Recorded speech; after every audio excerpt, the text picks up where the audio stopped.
파트 6. 일제의 박해.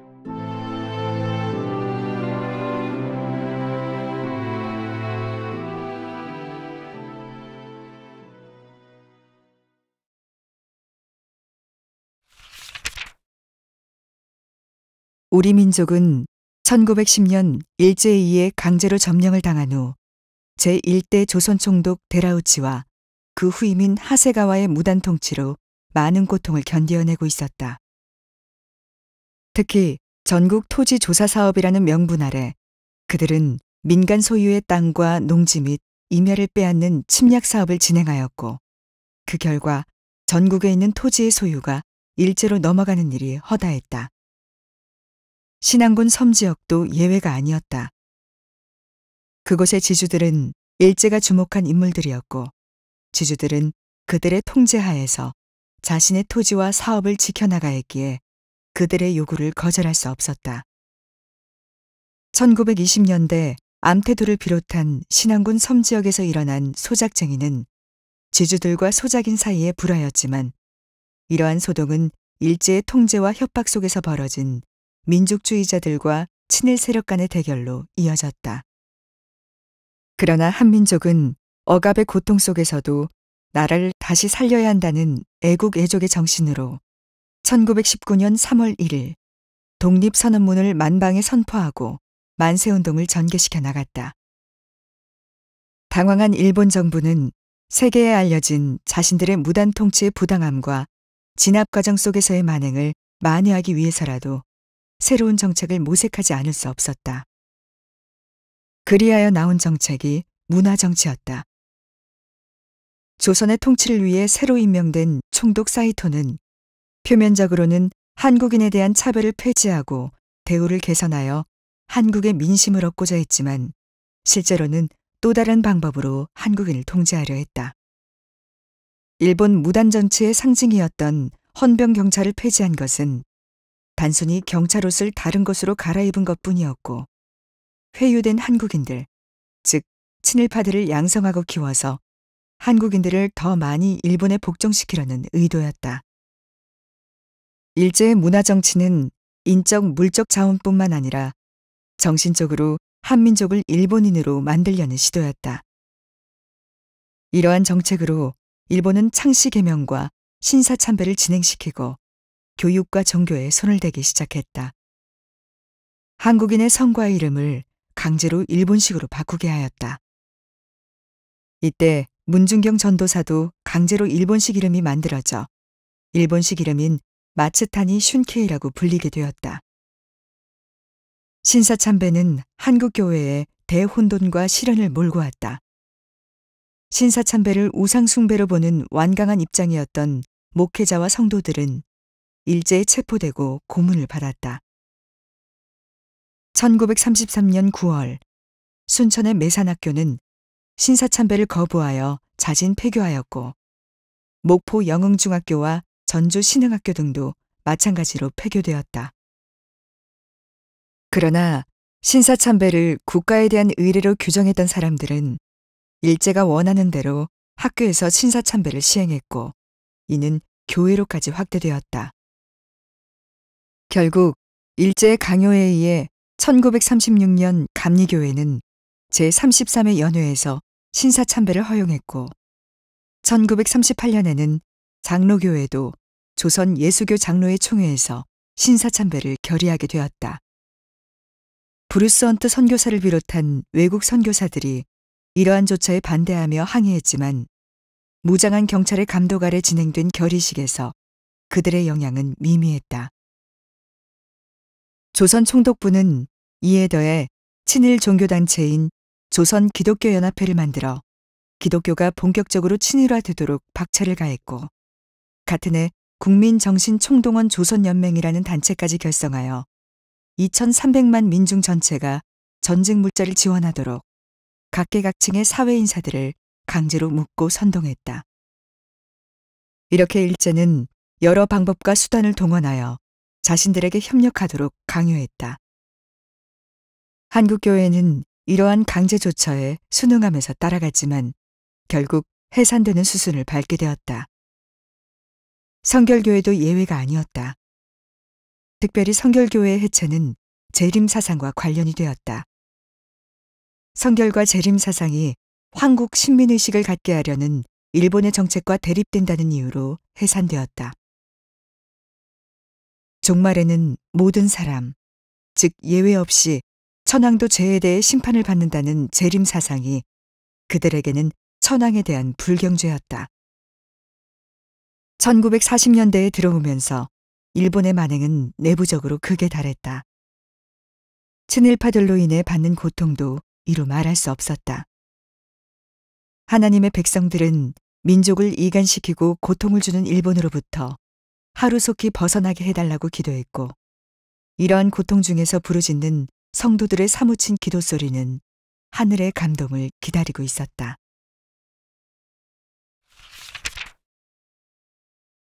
증동리 교회가 강제로 매각당하다. 일제의 문화정체의 영향은 섬지역도 예외가 아니었다. 섬마을에는 벌써부터 일본 총독부와 가까이 하여 그들의 사냥개 역할을 하는 사람들이 활개를 치고 있었다. 그들은 어떻게 해서든지 일본의 충성심을 보여 자신의 출세만을 도모하려고 했다. 그들 대부분은 동네에서 소문난 깡패들이었다. 그 무리는 동네 곳곳의 사정을 속속들이 알고 있어서 사람들의 약점을 잡는 일에 혈안이 되어 있었다. 그리고 일제의 권력을 등에 업고 자기 마음에 들지 않는 사람들을 골라서 괴롭혔다. 그들은 증동리 교회가 세워지는 것을 처음부터 싫어한 자들이었다. 그래서 일본의 동아시아 전쟁 물자로 사용해야 한다는 구실로 교회의 물건을 강제로 빼앗아갔다. 심지어 교회의 종까지도 탈취해갔다. 1943년 성결교단 해산과 동시에 성결교단에 속한 모든 재산권을 일본에 빼앗기게 되었다. 증동리 교회 예배당도 이러한 여파에 어쩔 수 없이 1,600원에 경방단에 매각되었다. 경방단은 일제가 유사시 적의 공습이나 재해로부터 시민을 지킨다는 목적으로 만든 단체였다.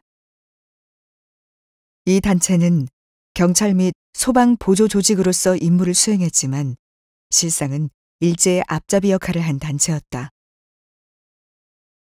그들은 국방 헌금이라고 하면서 강제로 교회를 매도시켰다. 교회가 팔리는 현실 앞에서 증동리 성도들은 피눈물을 흘려야 했다. 증동리 교회를 짓기 위해 그토록 노력한 일들이 허사로 돌아가는 순간을 목격해야만 했다. 낮에는 농사일에 얽매여 온종일 노동을 하고 저녁 식사 후에 내일을 위한 준비를 끝낸 뒤 성도들은 교회 작업에 들어갈 수 있었다. 증동리 교회는 성도들이 밤마다 고된 몸으로 목재와 기와장을 나르며 갖은 힘든 노동을 한 달 내내 계속해서 지어진 교회당이었다. 성도들은 교회의 마룻장을 치고 애통하며 통곡했다. 그리고 하나님께 기도했다. 이 교회를 다시 찾게 해달라는 그들의 기도 소리는 그들의 눈물과 함께 메아리쳤다. 하나님이 예비하신 교회입니다. 우리는 주님께 부름을 받아 이곳에서 예배드리고 있습니다. 이곳을 떠나 어디에서 예배를 드릴 수 있습니까?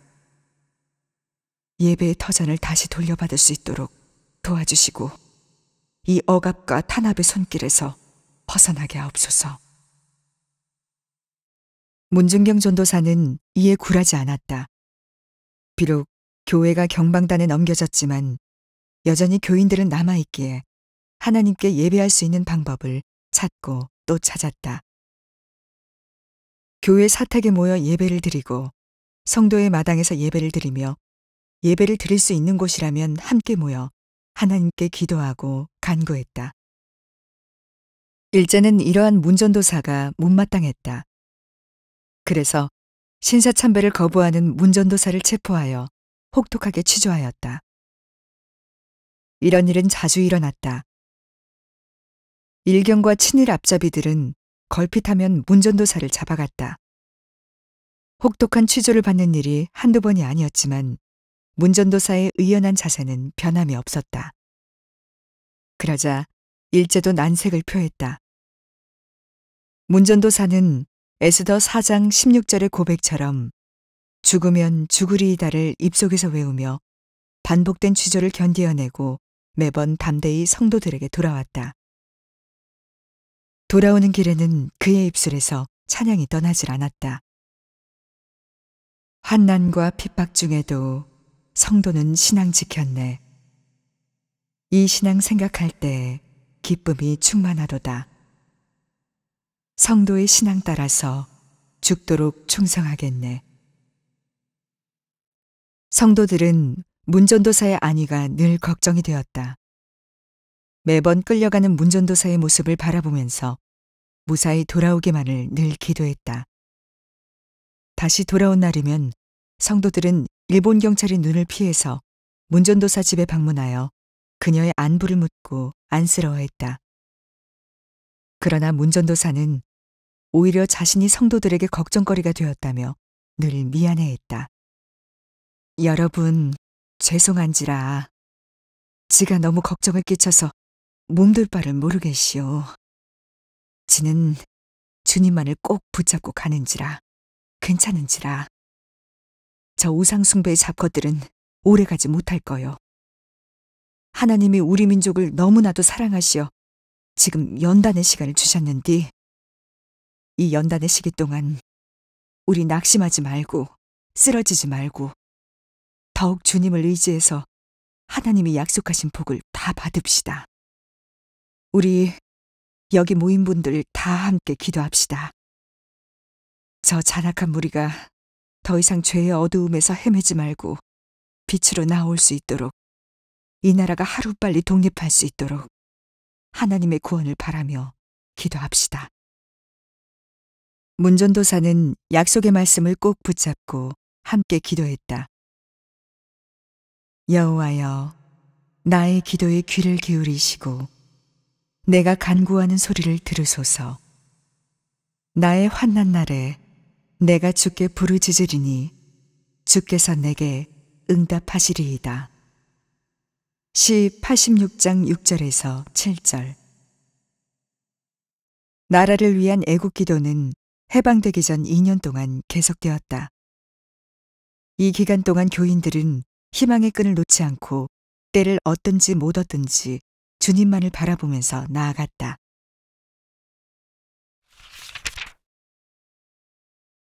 해방과 함께 찾아온 기회. 1945년 8월 15일, 일본의 패전으로 얻게 된 광복은 그동안 나라를 되찾고자 기도했던 하나님의 백성들에 대한 하나님의 선물이자 위로였다.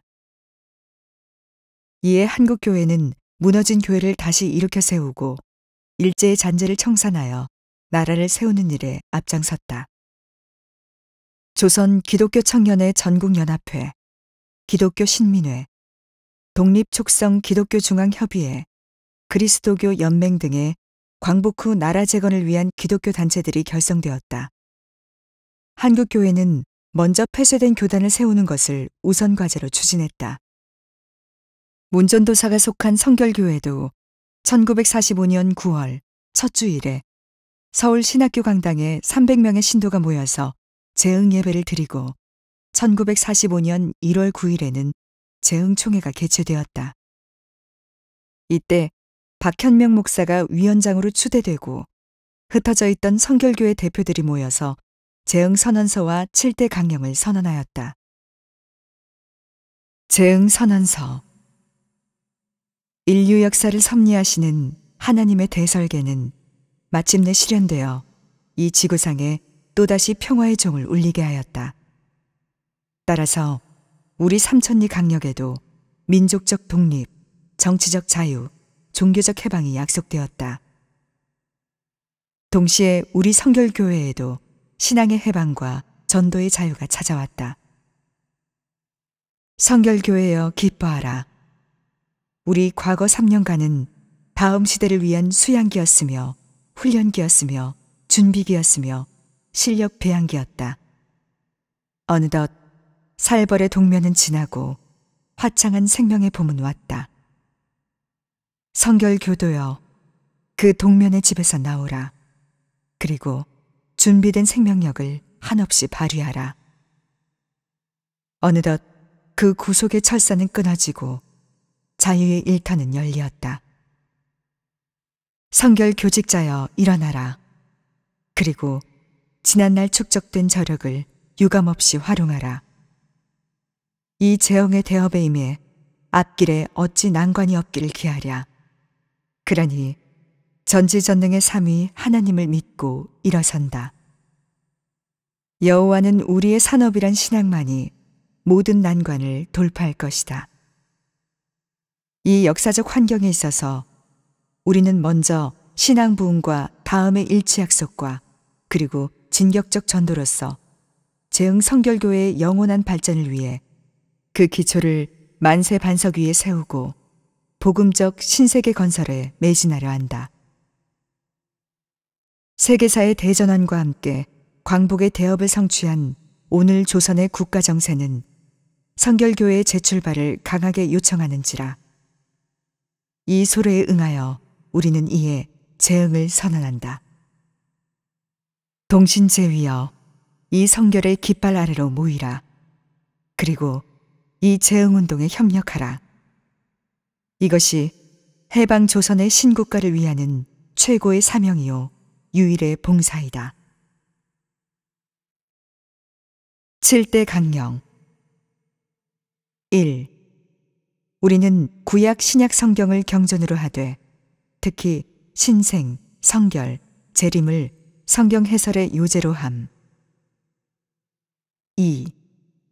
우리는 교파주의에 편중하지 않고 그리스도를 중심으로 한 교회를 설립함. 3.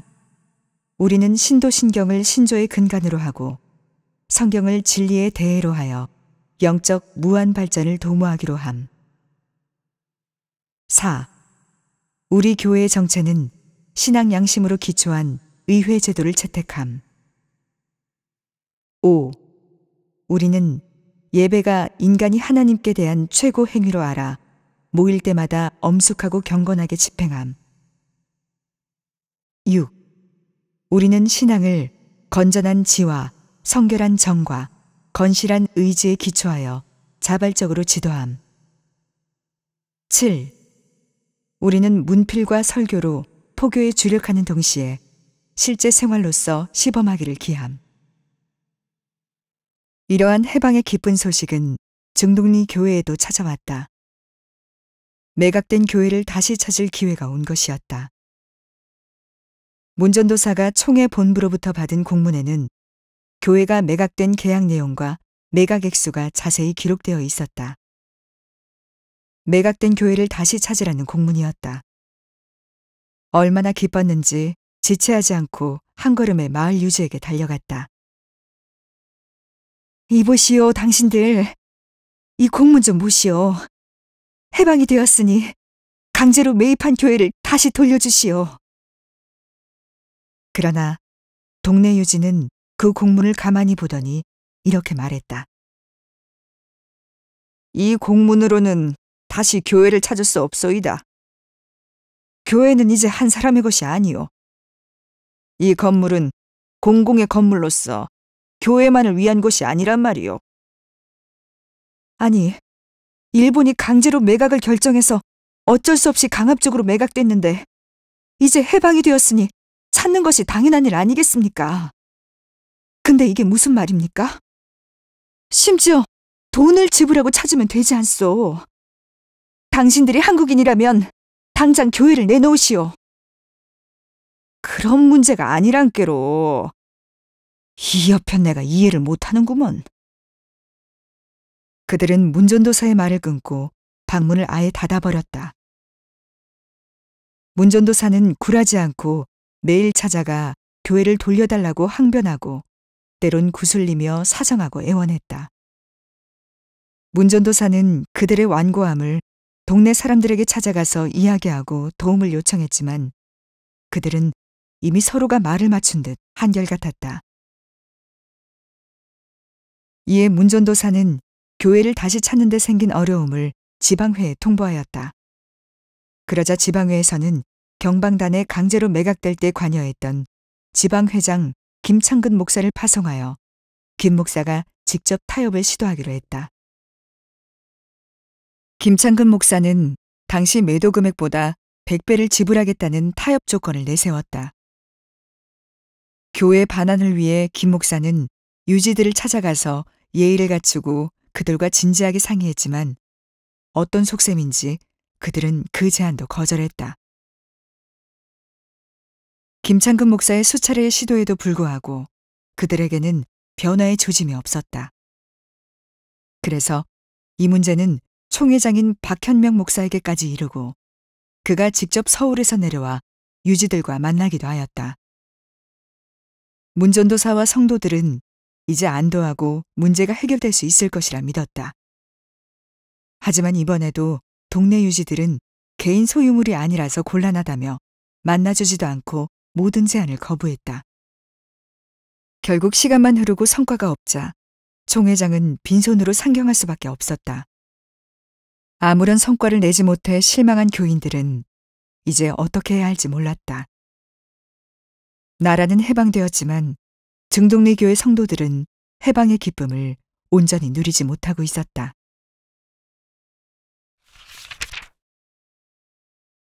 법원에 호소하여 교회를 다시 찾다.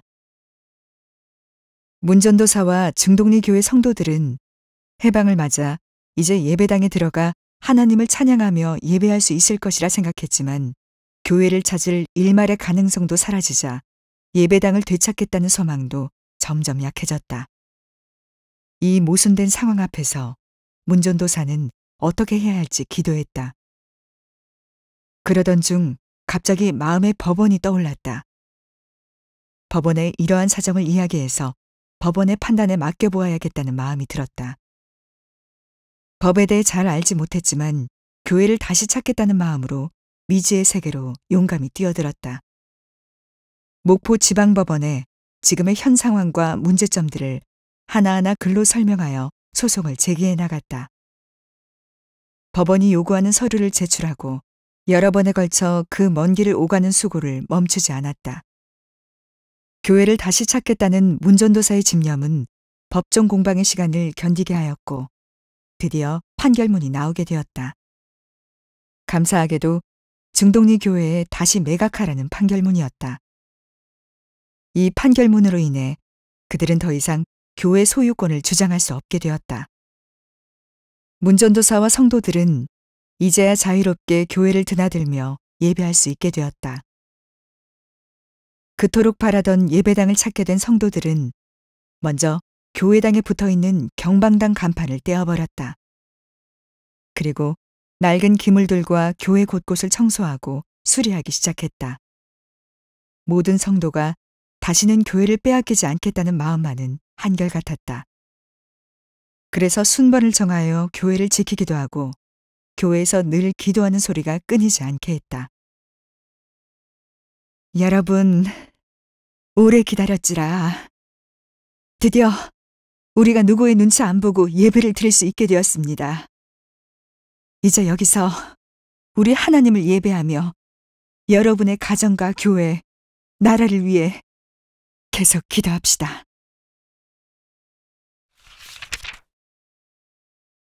법원 판결에 순복하지 않는 전모 씨와 그 일당의 방해. 법원의 판결로 증동리 교회 성도들은 교회에서 다시 예배를 드리게 되었다. 하지만 동네 유지들과 그 일당은 이 판결에 승복하지 않았다. 그들 중 전순정이라는 자와 그 일당은 교회당으로 찾아와 예배를 방해하며 행패를 부리기 시작했다.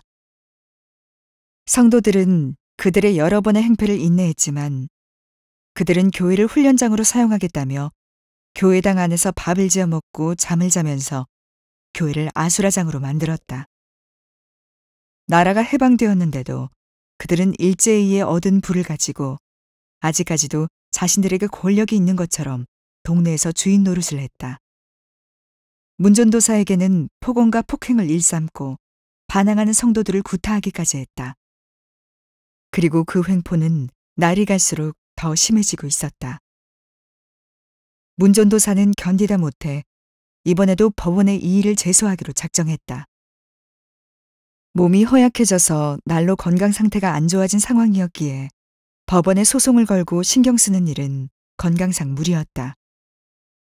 그러나 그냥 계속 당하고만 있을 수 없는 실정에서 총회본부의 도움을 얻어 법정으로 담대히 향했다. 교회의 불법 침입죄와 명예훼손죄로 전 씨와 그 일당을 제소하고 이번에도 목포 지방법원까지 그 먼 길을 오가면서 해야 할 일을 연약한 몸으로 감당했다. 인고의 3개월이 지나 법원의 판결문이 나오게 되었다. 이번 판결문도 문전도사를 실망시키지 않았다. 전모 씨는 7년 동안 집에서 자숙하라. 이 판결로 그 일당은 잠잠해졌다. 그러나 그 잠잠함은 표면적인 모습이었지 그들의 속마음은 더욱 흉악해져만 갔다. 문전도사의 건강을 제일 염려한 백전도사는 병으로 누워있는 문전도사를 지극정성으로 늘 보살폈다. 누적된 피로로 그 병세가 쉽게 나아지지 않았다. 하루는 문전도사가 백정희 전도사를 부르고 자신의 죽음을 준비하겠다는 말을 했다. 내가 어느 때든 죽으면 난 내 고향인 하늘나라로 가련다. 내가 죽으면 교회 성도들도 오고 많은 조문객이 올 텐데 네가 그것을 다 수발하려면 얼마나 힘들겠냐. 내가 조금이라도 움직일 수 있을 때 미리 다 준비해 놓아야 하겠다. 전도사님, 무슨 말이래요. 아직도 정정하신디. 지금 조금 아프신 것 가지고 너무 신경 쓰지 마시라니까요. 조금만 있으면 회복되니까 걱정하지 마시고요. 아니다. 내가 마음이 약해져서 하는 말이 아니고 사람은 항상 주님께 갈 날을 준비하고 살아야 한단께. 부르신 날 그때 주저하지 않고 갈 수 있도록 말이지. 미리 준비해두면 나쁠 것이 없지 않겠느냐.